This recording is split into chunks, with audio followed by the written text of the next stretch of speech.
join me in welcoming, giving a good, hearty Calgary, no yahoos, we don't need to do that, no, not quite yet. But applause, well, yahoo if you must, but let's give a good Calgary welcome to my dear friend, Melanie Marshall.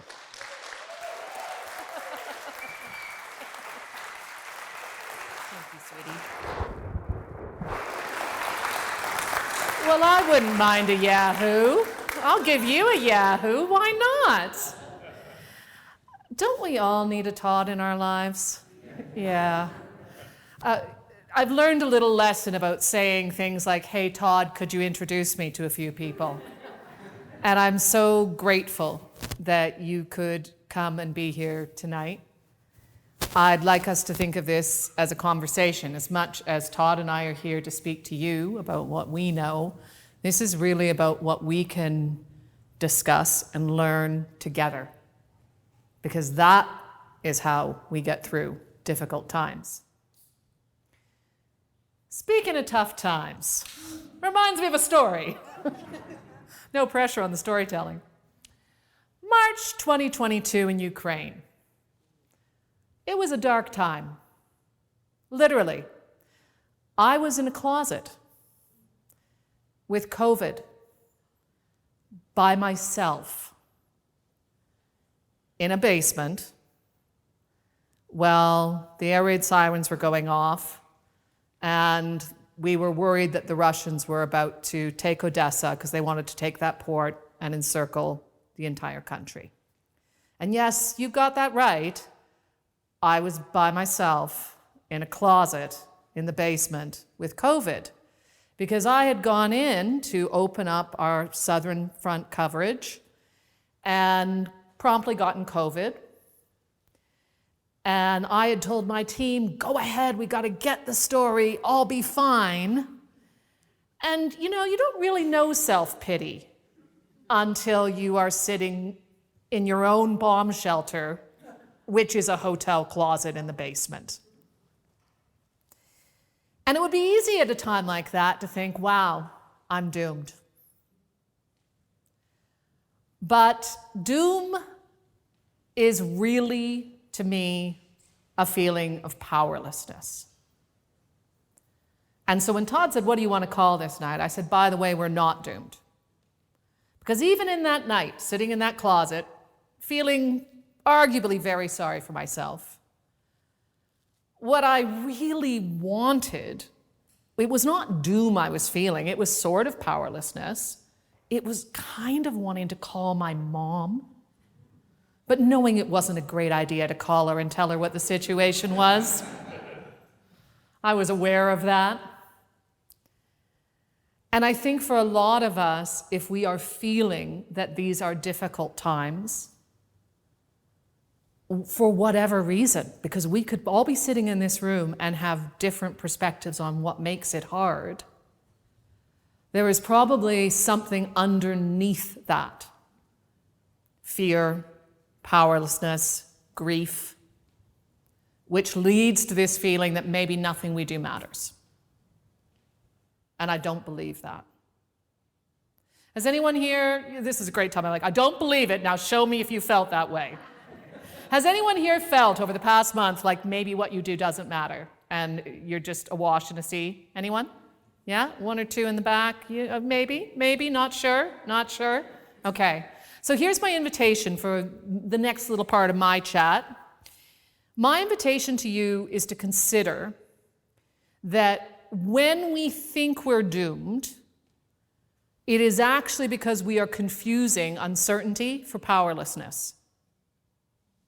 And that when we can get ourselves on track with some strategies for how to feel more agency in difficult times, and one of the good things about having been in quite a few sticky situations, not always where people are bringing you orange juice and knocking on the door to ask if you're okay, like with me in my bomb shelter for one, then we can start to find ways to move forward feeling more powerful, even if absolutely nothing has changed.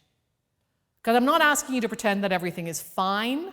I'm just inviting you to consider there might be a way to find light in the darkness. That's all.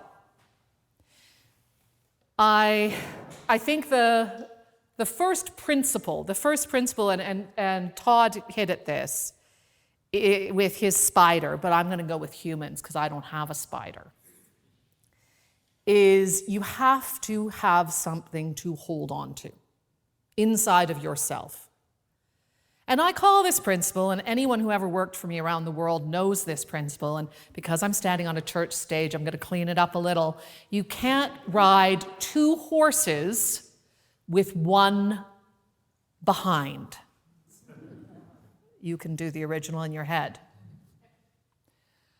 And I used to say that to people everywhere, because the truth is that if you are trying to do a bunch of different things, you're trying to fight against all the stuff that's making you really upset, you are afraid of everything that's happening in your business, and you are trying to care about the thing you really care about, it can be very hard to move forward. But if you hold fast to what really matters most to you, it opens up space to move. The first time I ever went anywhere truly awful, I was a baby. And I went with a man who would become my work dad. I call him that to this day, even though he's retired now and mostly chainsaws off in the woods. And his name is Cookie, and he's important. He's important to me. He should be important to everyone. And Cookie and I went to the Dominican Republic because there had been a mudslide so severe that thousands of people had been wiped out in the course of minutes. Mud had swept into a village on the border with Haiti and wiped people out of their homes and then receded. And it was as if thousands of people's lives were gone. And I'd never been in a circumstance like that before. I had never had to operate as a good human in that space. And I'd never seen some of the things that I saw there. And we were sent in, as I would learn over 20 years, would be always the way, with no support, no money, no resources. That you get used to. But for me, what I still find hard is suffering. In some ways, death is easy. When people are hurting, it is hard. And we had gone down to a clinic to try, and there was nobody left alive for the most part. There were people in the trees, and there were people under the mud. And so we drove down to a clinic to try and speak to one of the doctors about what they were doing. And there was a woman there who had lost 5 children in the mud. She had been standing on her table trying to hold on to them, and they'd been swept away from her. And she was quite literally insane with grief at that point, as I think we can all understand. And when she didn't know what we were saying, but she knew we were foreigners and she knew we were there, and we had a car. And because I was talking and she sensed that I was emotionally available, she started begging me in Spanish to take her back to where she had last seen her children. And I knew that was not the right thing to do. But in the cutthroat world sometimes of broadcast journalism, people don't always do the right thing. In the cutthroat world of almost anything, people don't always do the right thing. And we had people on our tail, right, coming to do the story. And this woman is holding on to me, begging.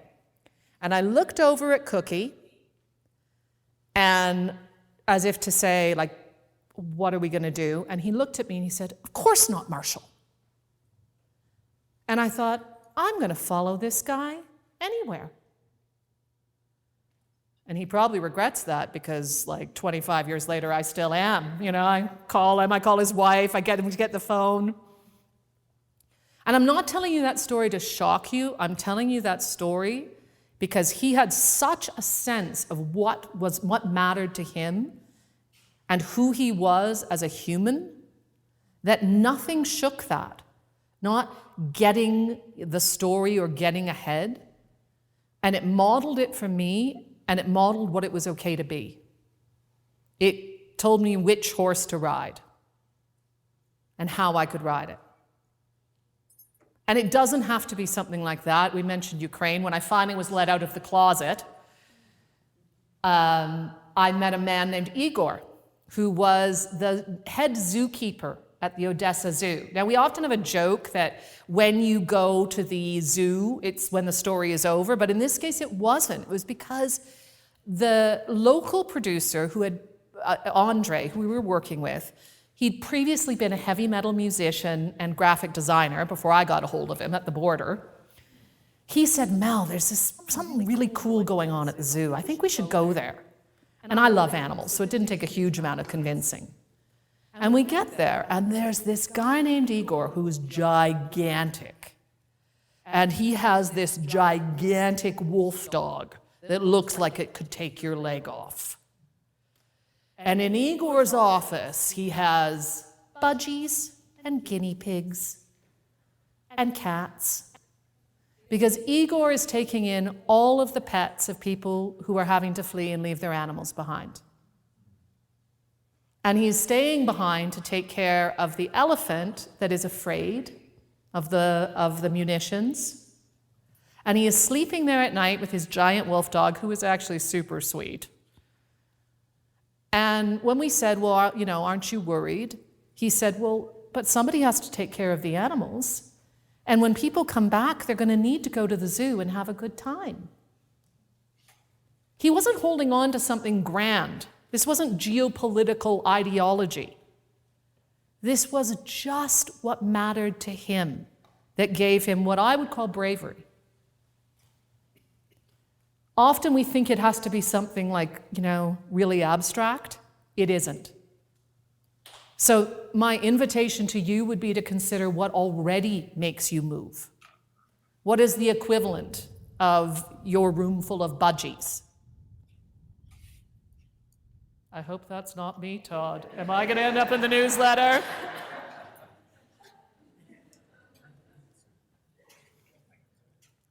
Because something already has. I'm sure of that. There is something already where you are showing up, where you are moving.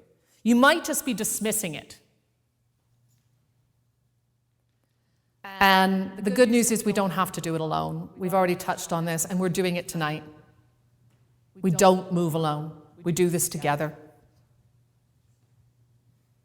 Can you guys imagine if, Okotoks was all that stood between Canada and total domination by a foreign power?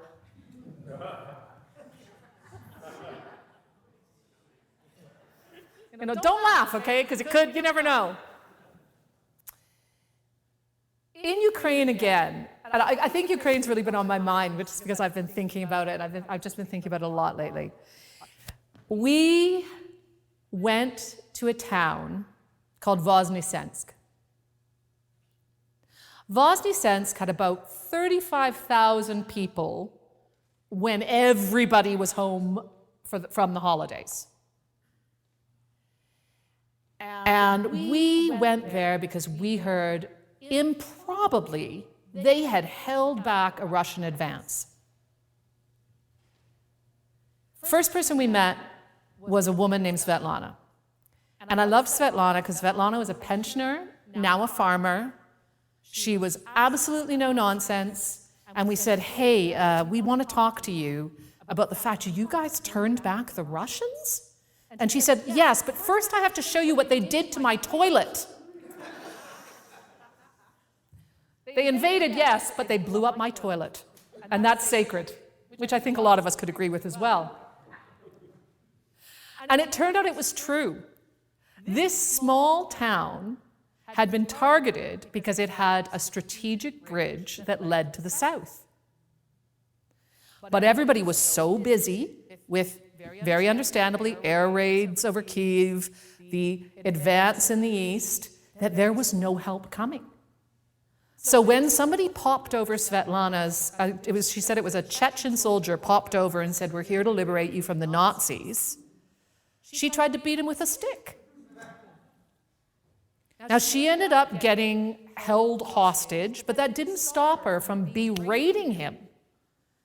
And it didn't stop her and her husband from doing everything she could to keep the prisoners of war alive. And the reason I say this is important about community is because what happened next was word of mouth started traveling to all the people left in Okotoks, Ukraine. And a couple of the guys who had hunting rifles set up ambushes. One guy who had learned how to make Molotov cocktails off YouTube got to work, and boy was he happy when he met us. He's like, I've got so much video to show you. And there's all this video of him being like, get it, my beauties. And finally, all of these guys blew up the bridge. And the Russians turned tail and left. And they went so fast, they actually left their dead behind.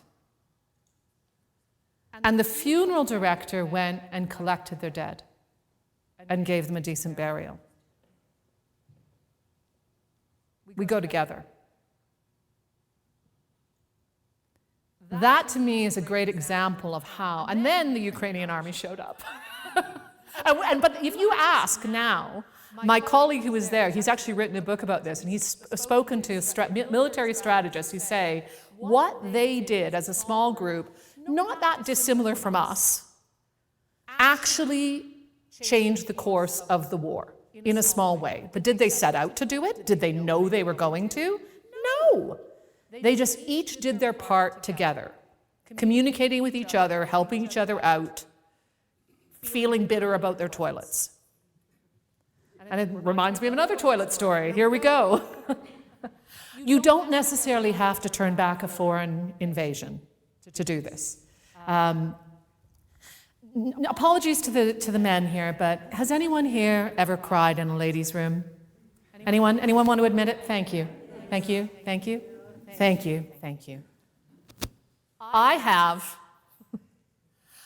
During the Arab Spring, I was sobbing my heart out in the Cairo Marriott. And in the bathroom, it was about 2 a.m. I'd been done wrong by someone who had done me wrong in a lot of other places. And you know the kind of crying you do when you think you're never going to stop crying? Has anyone ever done that kind of crying? Yeah. Anyone? More hands go up for this one. And I thought to myself, you know, this was somebody I'm supposed to be really close to. They know me. And how could they let me down like this?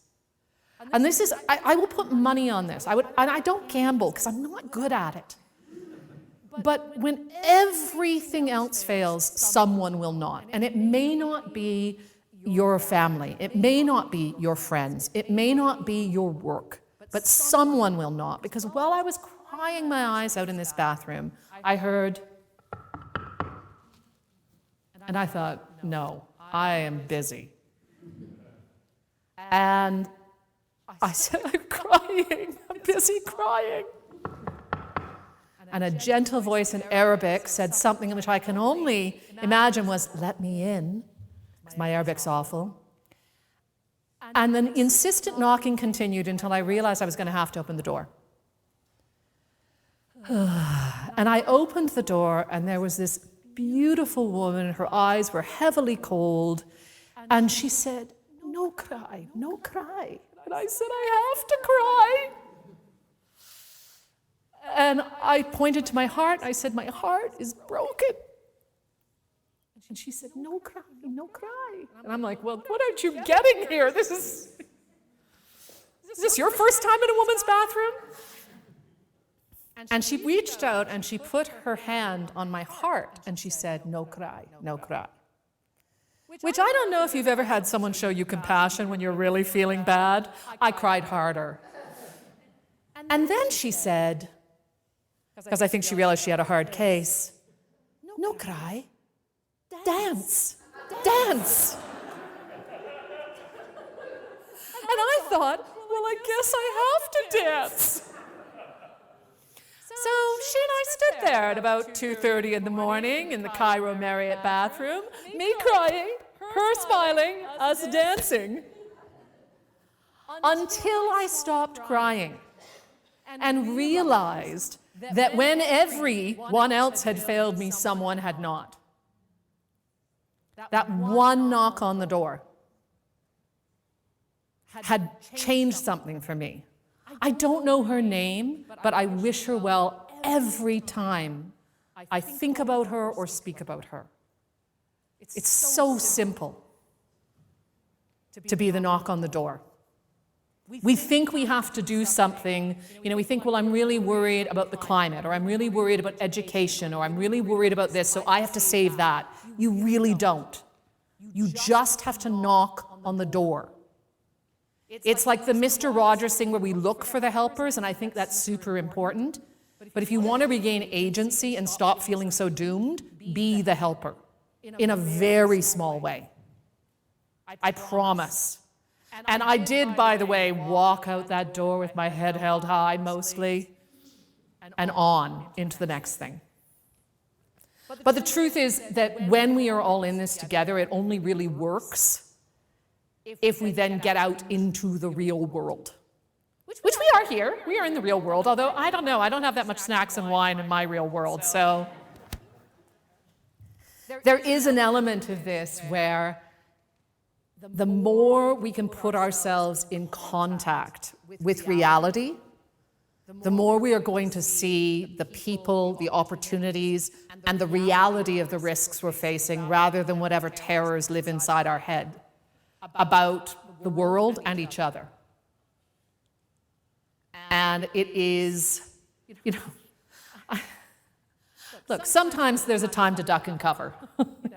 I remember being in Tripoli and I was chatting because Gaddafi was gone, and we were like, oh, everything's really relaxed now, and I'm chit-chatting, and it's about from here to that stool, and I felt this go by my head. And if you feel that drop to the ground, because that's a sniper's bullet, then you want to drop to the ground, and you dig right in, just dig right in, and just stay down for a bit. But then you need to get up and move. Just one thing at a time. I think back to going to Tacloban, which is a place in the Philippines where there had been, they used to call me Little Miss Natural Disaster for a reason. There had been a horrible typhoon, and I had gone to cover that. And first, I'd managed to get mugged in the supermarket buying supplies on the way. So that was number one. Nice work, right?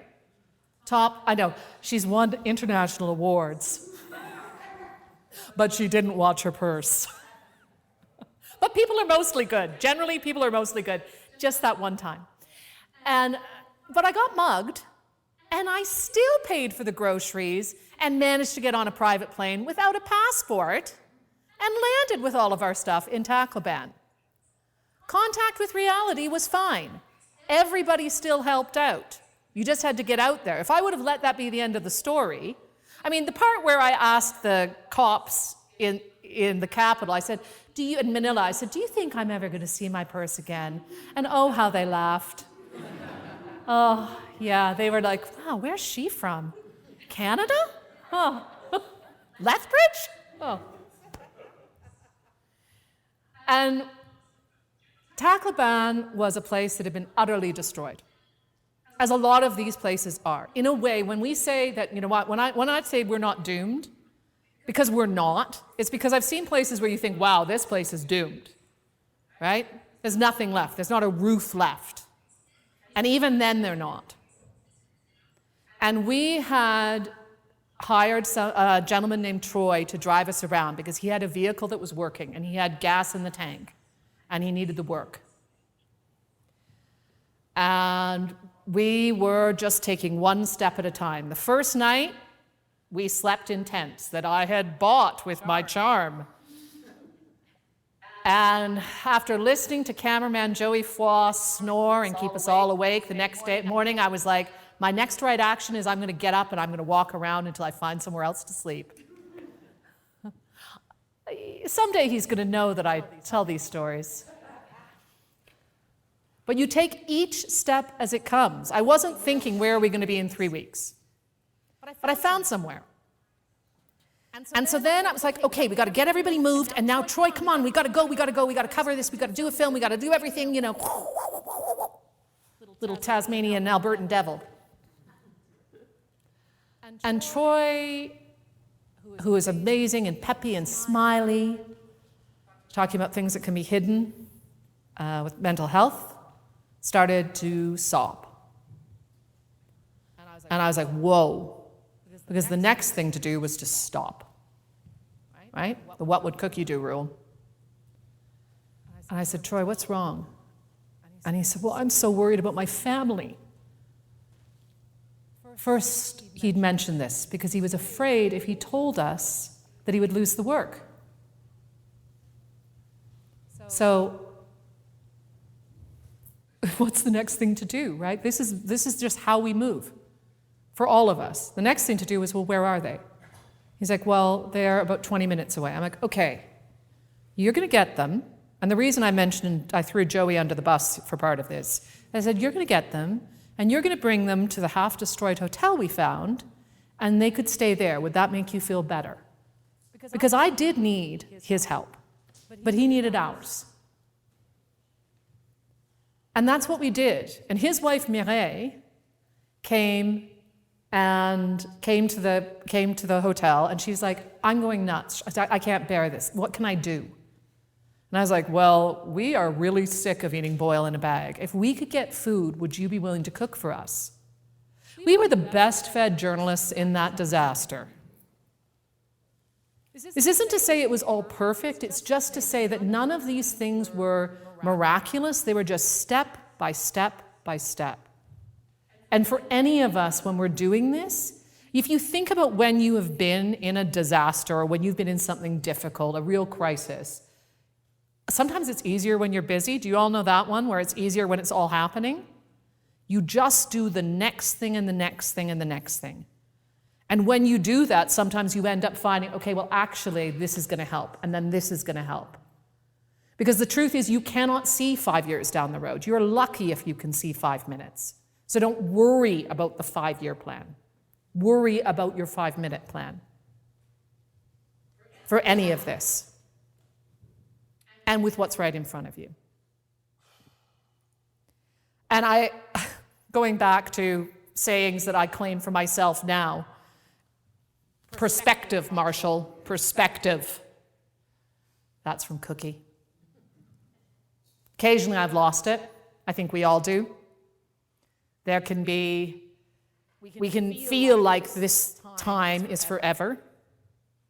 And it's not. It's that we are stuck in kind of an island of our own time, of our own feeling, of our own fear. And we believe we can see the horizon, even though we've never been able to see the horizon. Todd was talking about COVID. Does anyone remember COVID and how it felt like it was going to last forever? How far away does it feel now? I was telling you about Andre, my colleague in Ukraine. Andre, about a year ago, I messaged Andre and I said, oh, Andre, how are you doing? I've been thinking about you. I'm, wondering how you are. And he said, oh, Melanie, I've got terrible news. And I said, oh my God, Andre, what's happened? Because in my head, of course, there's only one answer, right? It's probably he's been drafted. Something horrible has happened. He had family that was still in Russian-occupied territory, so something awful has happened. And he said, no, Melanie, I've got to tell you, White Ward, this was his heavy metal band, White Ward is broken up. I was like, oh, Andre, that's horrible. I'm really sorry. I don't know what to tell you, man. Not every band lasts forever, Can't all be the Rolling Stones. He's like, who? But he'd already started 3 more bands, and then he said, and you know what? Let me send you a picture. 3 pictures pop up. His girlfriend and him had adopted a puppy. So our perspective and other people's can be very different. We think we know how a story is going to go, and we don't. We think we know where the end point is. We don't. We're just where we are now. I was talking about Troy and Mireille. When I flew away from Tacloban, I remember thinking, well, I've left them in the worst place. How are they ever going to recover? Now I go off to my wonderful home in Singapore. I go back to my good life. All of the survivor guilt you can imagine. 2 weeks ago, I saw pictures of the two of them celebrating their wedding anniversary on the beach, being adorable together. A year ago, I was watching their kids graduate high school. The perspective that I had at the time of what their doom and where their story might go, A, wasn't theirs. It was mine. And B, it's not the truth now. We don't always know. And that is not to deny the hard stuff, because this is where I get to the hard stuff. I probably should have warned you there was going to be hard stuff at the beginning, but you probably figured it out. I'm going to tell you the hard stuff in two parts. Number one, we're going to lose. Anyone here, if I say the words and then I got a phone call, probably everyone here knows that feeling, right? It's pretty much never a good time to get a phone call at 6 a.m. or after midnight. I remember being in the Middle East. I used to run the Jerusalem Bureau for the BBC, and I got a call at 6 a.m. from my desk in London to tell me that a fellow journalist that I knew, Shireen, had been shot and killed that morning, covering a story just outside of Jenin. And they wanted me to know because we were going to have to go and cover the story. But what it also meant was that I had to call everyone that she knew and who was close to that worked for me and tell them that she had passed. And there are losses that cannot be undone. When you have to tell somebody that they have lost someone they love and care about and respect, and when you have to just be there with people in their grief,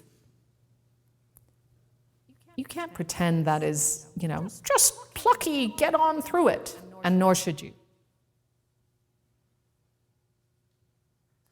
And we don't move on from these things. I think we move on with what we carry, we move on with what we honor. What I remember from that day was saying to 2 or 3 of my staffers, look, after listening to grown men cry, saying, look, I'll figure it out. I don't know how, but if you need to not work today, I will figure it out. And them saying, absolutely not. I'm going to be out there. I'm going to go do the story. I'll be in the car. I'll see you in an hour. They honored what she stood for, and I think a lot of us do that every day. And it's a way we move through what we've lost. It's a way we move through what we carry. It does not get rid of it. It just means we live to fight another day. We live to see a different part of the story unfold. And the second part of this, and this is the part you aren't going to like me for, the sad stuff you can probably handle. But this part, this is the hard stuff where the work we have to do is with people we don't like and we think are wrong. You guys are like, well, I'm back to the wine. Feel free, go back and get yourself a glass for this. There is no way to defeat doom as a concept just in amongst the people you already think are smart and good and right.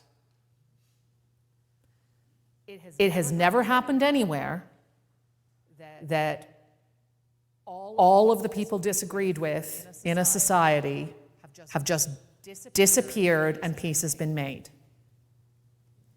And the gift of living in North American society, and I realize I'm taking a risk saying this, but I got to say it anyway, is that this isn't broken.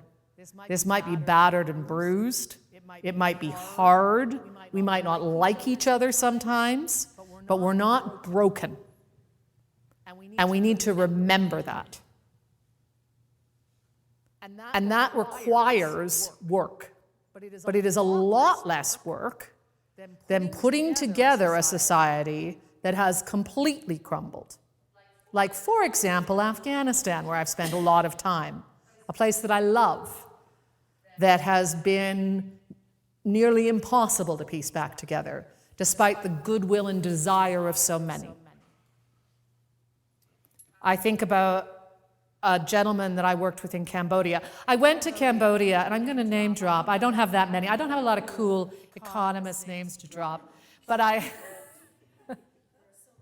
there are, it's true, there are, aren't there?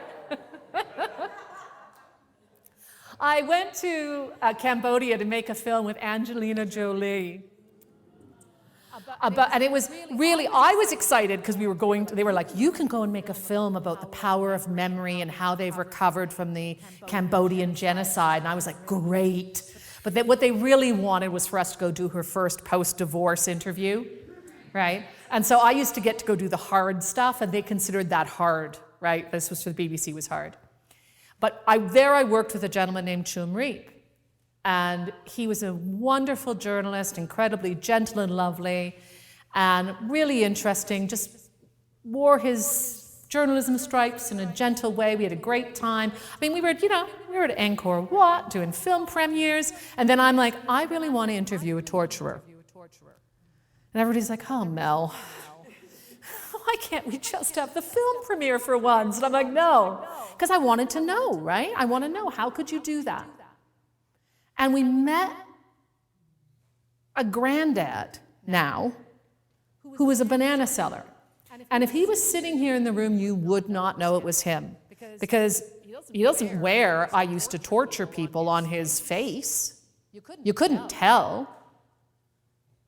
And we went off and we were interviewing him for about an hour, and I kept on saying, and he tortured people at a really famous prison called Tuol Sleng, which most of the people who went in there did not come out alive. Something like 7 people, I think, escaped.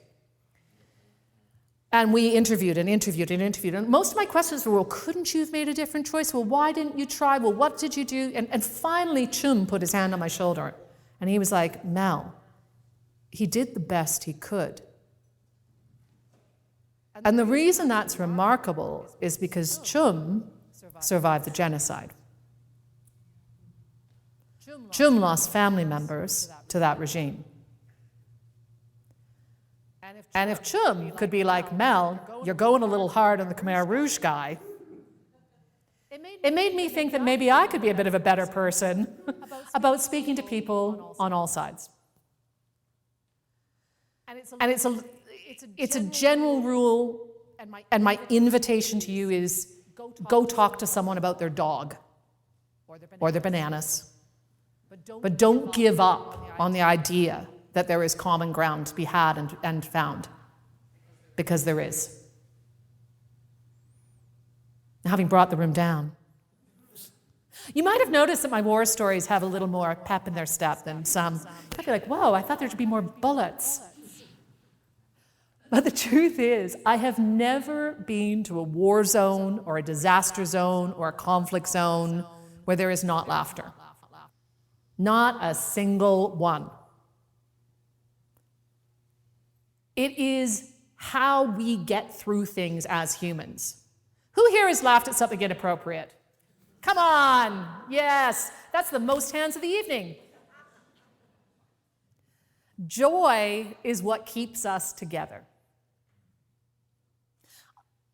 I was in Haiti, and I was coming back from we were late because we'd come in with some peacekeepers, and we'd said, oh, we aren't going to wander off, and then we wandered off.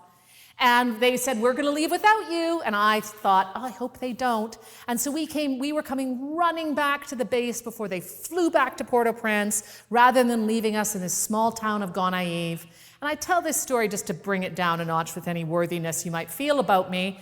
And I came running towards the helicopter trying to show how determined and what a good girl I was. What a good girl I was. And I went to you have to grab a handle, grab the handle and pull myself up into the chopper. And at that moment, there was the split heard round the world, and my pants split right down the back. And the Brazilian peacekeepers laughed. My team laughed. The distressed Haitians who just suffered another round of flooding laughed. Everyone laughed. So I've never been anywhere that there isn't laughter, even if I've had to be the cause of it. It is glue that connects us. It is what reminds us of why we're bothering to try and get through. And you have to hold on to it. If you're finding it hard, put it in your pocket. Like literally, if you have to put a little picture, of your family or your pets in there, put your little song in for your dance party, do whatever you have to do to put it in there. Because it exists everywhere, in all places. In this room, right? We've been having a laugh. That is the invitation again that I'm bringing back to you, right? I said we're not doomed. Because my invitation to you is to participate in what I think of as hope. This is what I call hope. Not something grand or stars streaking across the sky, but like small h hope. Like sitting down hope here. Discipline, practice. Good people believing in something, doing it together, one step at a time, having a laugh, and being willing to say, you know what, where was I maybe wrong once, and where might I be wrong again? That's a tough one. We don't have all night, or I would tell you mine. And I would ask you not to leave this room without deciding which horse you want to ride, doom or hope. Because you cannot ride two horses with one behind, people. One horse is much easier. Hope demands more of you. Doing these things demands more of you. But it is possible. Uncertainty does not mean that nothing we do matters. In fact, it's why we bother. Because we might win. We damn sure won't if we don't bother. So I still say, by the way, we're not doomed. But for that to be true, we need you. Here you go.